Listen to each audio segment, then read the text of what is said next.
Arabada pek rahattınız. Korktunuz herhalde. Ya Elif bir bağırtmasana beni sokağın ortasında.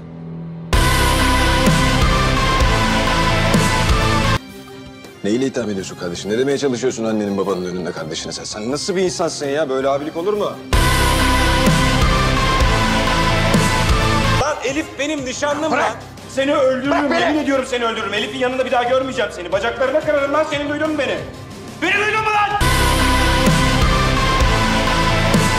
Lan ne biçim konuşuyorsun lan sen? Ne biçim? Ne diyorsun lan sen? Ay, yürü git. Birader.